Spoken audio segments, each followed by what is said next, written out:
it's Maddie from the Itty Bitty Homestead Committee. Before we get into the topic of today's video, I wanted to show you how my garden is doing, so let's hop into it.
So now that I got some general spazzing out of the way, let's talk about today's subject, which is how do you know who to keep in your breeding program, be that a brand new kit coming up or an older animal that you might have had in your breeding program for a while and you're not sure whether or not you want to keep them. So let's go.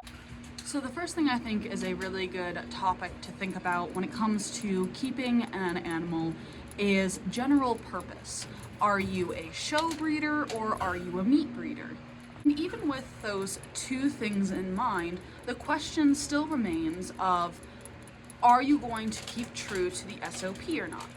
Because although grow out is one of the most important things that you can think about when it comes to growing out meat rabbits, you still want to keep towards the idea of a general type. And that is because type based off of the SOP will give you the largest meat yield for your rabbit. Correct type and anatomy also ensures that your does aren't pinched in the hindquarters or have problems kidding in the future with incorrect type. Because a correct commercial type allows for kits to easily pass through the birth canal and allows open access to all organs in the body cavity. When it comes to kits, my general practice with my show lines is to take out all of the animals that do not meet the SOP and remove them from my program. Then from the animals left, I will go over my general type and pick the best type possible when it comes to my breeds. So for my mini Rex, I will always keep the best type meeting the SOP to continue my breeding lines. Size isn't much of a concern because these aren't meat rabbits, they're show rabbits. When it comes to my meat breeds, I'm a little different. What I'll do is I will take the top 2 or 3 largest out of the litter and I will evaluate them. I will make sure that they meet the standard of perfection, but they do have to be in the top for growths within that litter, because at the end of the day, even though type and SOP is important, I don't want to keep the runt out of a litter because these are meat rabbits. So for instance, out of my silver foxes, this is the doe that I plan on keeping. 1, because she is the largest growing doe, but also 2, because she looks like she's going to have some great type, and she's not going to get disqualified for any weird markings or random spots she has. Now, she's only 4 weeks old, so this could definitely change in ranking system. I could have a doe that looks much better later down the line when I go to keep them. And when it comes to my show and meat lines, I might keep them longer compared to if I am just selling for meat or if I am just showing for meat pens. So that's what I do for the kits. It's a little different when we start looking at older animals that are already in my breeding program. Generally speaking, all of my does have 3 chances to produce a good litter and to be good mothers before I remove them from my program. And that's because sometimes first mothers really suck, or sometimes a doe has problems within the first litter or 2. If they don't meet that 3-strike rule, they are removed from the program and replaced with another animal. Another rule I have when it comes to my livestock is if a baby is able to be better than her mother, she will replace her mother in my breeding stock. And that's because I don't have unlimited space. So, for instance, this little otter doe is going to replace two who we're going to butcher out at the end of the month.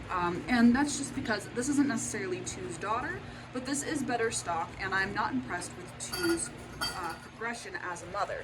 She's producing very small litters with very high attrition rates with babies that don't grow out very well. So, because she has reached her strike 3, she will be replaced with another doe. And unfortunately, she didn't produce a doe that was better than her. Other things I look at when it comes to an older doe is her production rate. So, if I've had a doe for 5 or 6 years and she has produced 10 kits every litter 3 times a year, and all of a sudden she's producing litters with 3 or 4 or 1 or 2, I know that she has reached the end of her breeding days. And because of that, I will replace her with a younger doe. And that's if I have a lot of space. Most of the time, I will get better stock, be it the producing of the mother's offspring to replace her sooner than she is wore out. But that's just how my rabbitry program works. If you're breeding a doe for a while and you notice that she is slowing down and not able to produce as many kits in a litter, or she's not producing as many litters, it might be time to take her away from your program.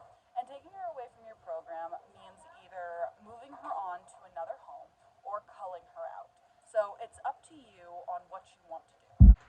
But that's what I look for in my program, and that's what I prefer to do. I would love to hear what you do in your programs and what kits you decide to keep in your programs and how you decide that. But I want to thank y'all so much for watching, and I'll see you